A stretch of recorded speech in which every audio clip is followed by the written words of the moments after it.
So, Ranty. You may remember that Ranty appeared in the most recent compilation of the Flat Earth Fails.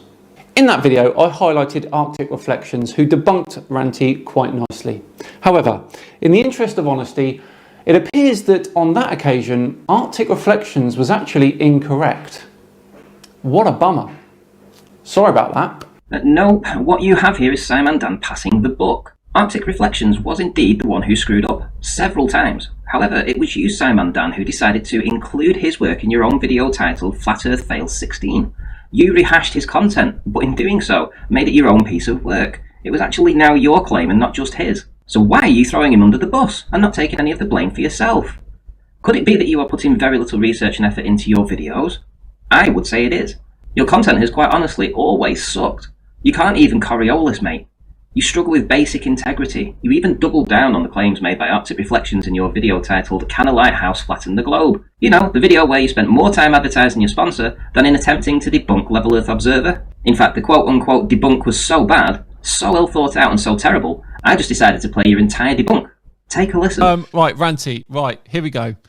So there was a time that you made a video questioning the authenticity of my subscribers. Is there any doubt from that there, or are you happy that they're all legitimate now? Is this the revenge after 2 years or whatever? Is this your revenge? I'm just asking the question. I'm just asking the question. Right, so he's going to get his look at his head now. It's swelling. It's getting ready to get bigger. I'm going to be honest. I'll be honest with you in a minute. You tell me, and then I'll be absolutely honest with you. Okay, right. He's going to be really honest with you. So at the time, absolutely, at that time, I believe 100% that you were buying your subscribers.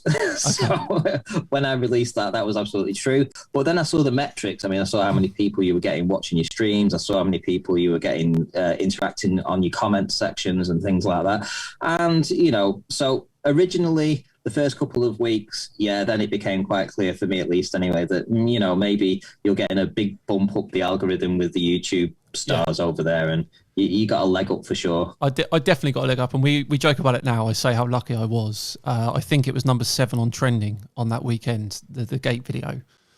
And honestly, I was away on holiday for a weekend so I was actually quite close to you. I was near Carlisle at the time, and that's when everything started blowing up, and it's when you released that video. And I've got to say now, still to this day, it's one of the things that has hurt me the most since doing YouTube was the fact that people were denying that I had legitimate subscribers. Honestly is.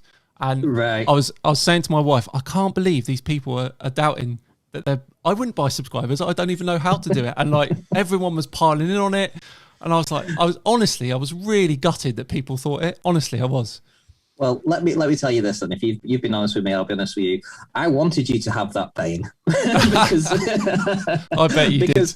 Because even like 2 weeks afterwards, even when I could see that you were getting the views, you were getting the interactions, you were getting the likes, you were getting the comments, people coming over to, you know, respond back that he isn't buying these subs, and I could see that.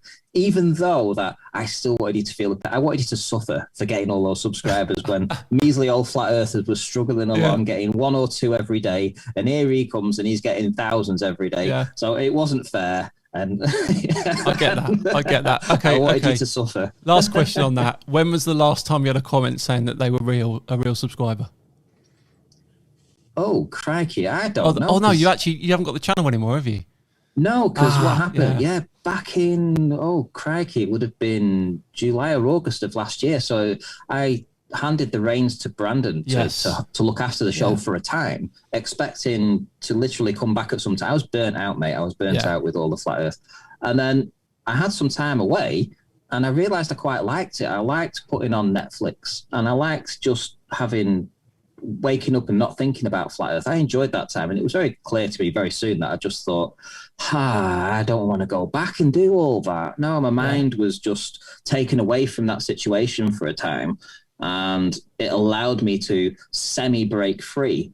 And then a few months after that, Kat's got in touch with me and said, do you want to work on the podcast that we're working on? And that gave me another outlet for something else to think about. So suddenly I had broken away. I'd essentially given the channel to Brandon. I had Conspiracy Cats working with me on the paranormal podcast. So of course that was keeping my mind from wandering back into the Flat Earth. And I had no intentions of jumping back into the flat earth until I saw this one image. So, you know, I mean, it was kind of like I drifted away and now I'm back in it for a short time. I don't expect to be here for very long. I've got a message to tell people, and that's what I'm telling people. This is the message. You can either accept it or you don't. And, you know, at least if there's some people sitting on the fence, if I only get through to 10% of them, then I could be saving a lot of people's mental. So I'm doing great. And that jingle, mate, like I said, every time I hear it, I get a shot of testosterone running through my bones. I've got some news.